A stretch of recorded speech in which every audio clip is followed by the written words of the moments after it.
In the eyes of everyone, Moshier took the stage with the preparatory team. The only person on the preparatory team who did not rise was Xiao. They stayed at a distance from the Tianling Advanced Soul Academy and waited for the referee to start the match. His opponent had already entered a 3-2-1-1 formation, however, only Moshier was ahead of his team. His smile was extremely bright as he faced his opponents like they were prey. It confused a lot of people, but he couldn't care less. Match, start. When the referee's voice sounded, the 7 of the Tianling Advanced Soul Academy released their martial souls immediately. Of them, 5 had already reached the rank of Soul Ancestor, with their leader in the final stages, and the last 2 were Soul Elders. On Moshier's side, no one released their rings.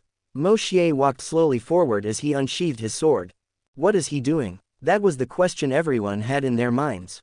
But they soon discovered the answer when they saw the figure of Moshier disappear from his place. With one step, Moshier came in front of the captain of Tianling Advanced Soul Academy and made a simple cut with his sword. However, this simple cut carried a powerful sword intent and spiritual coercion. His movement was so fast that it took his opponents by surprise, but the captain still managed to react a little and set up some defenses, only to realize he didn't have the strength to resist Moshier's attack at all. The spiritual coercion made his mind go blank and it looked like it was going to be destroyed. In his vision, Moshier was a sovereign in the sky looking at him like an insignificant ant. With just one attack, Moshier sent the captain of the enemy team flying off the platform. The rest of the team, realizing what had happened, immediately launched their attacks on Moshier. Sensing the attacks coming from all directions, Moshier smiled in satisfaction and gracefully dodged each one. By deflecting the energy attacks and redirecting the melee attacks, Moshier created chaos in the enemy team formation, and before they knew it, Moshier had already arrived in front of the support system spiritual master and knocked him out. While Moshier was having fun, Xianxia covered his eyes with his hand as if he couldn't bear to see Moshier's abuse.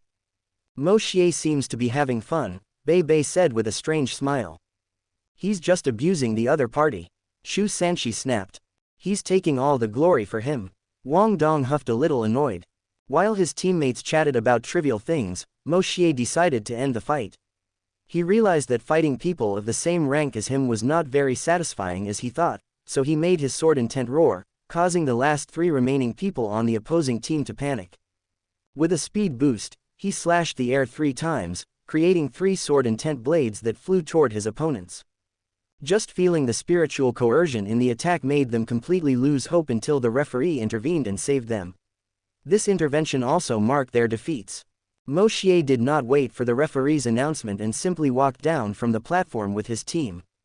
Star Luo Plaza was still stunned with Moshier fighting alone against the Tianling Advanced Soul Academy, so silence swept through the room until the referee's voice was heard again. The winner of the match is Shrek Academy. His announcement caused a commotion of cheers and applause in the square. Moshier led the people of Shrek and left without even taking a second look at the other academies or even greeting the imperial family, clearly showing his arrogance to the competitors. The most shaken were the Sun Moon Imperial Soul Engineering Academy. From their information, Moshier was only 12 years old, but he alone was able to fight alone against an entire team. This was really inconceivable for them, especially for the arrogant Xianxia. And the worst part is that Moshier only used simple sword techniques and didn't use any spiritual abilities. His strength was still unfathomable in their eyes. The black-haired girl's sapphire eyes sparkled with eerie pink lights and she muttered under her breath, "Is that him?" She followed Moshier with her eyes as something inside her seemed to resonate. Moshier seemed to feel something, and without him noticing, his third eye opened for a moment before closing. No one noticed any change in his body as he kept walking, but inside he was talking to Shu Ling. "Senior brother Ling, did you feel that? There seems to be someone other than you with the power of destiny in that place." Shu Ling confirmed his suspicions and continued. "Moshier, be careful from now on. Users of the power of destiny are extremely difficult to deal with, and once they decide something they can do anything to fulfill their destiny." Shu Ling said in a solemn, angry voice. It looked like he had experience with wielders of this power. "I really didn't imagine that besides you and the 3-eyed golden lion there would be someone else capable of wielding the power of destiny." Moshier completely agreed with Shu Ling. In the original, there was no one other than Yuhao and Wang Chou'er who could use the power of destiny. This showed how much the continent was changing.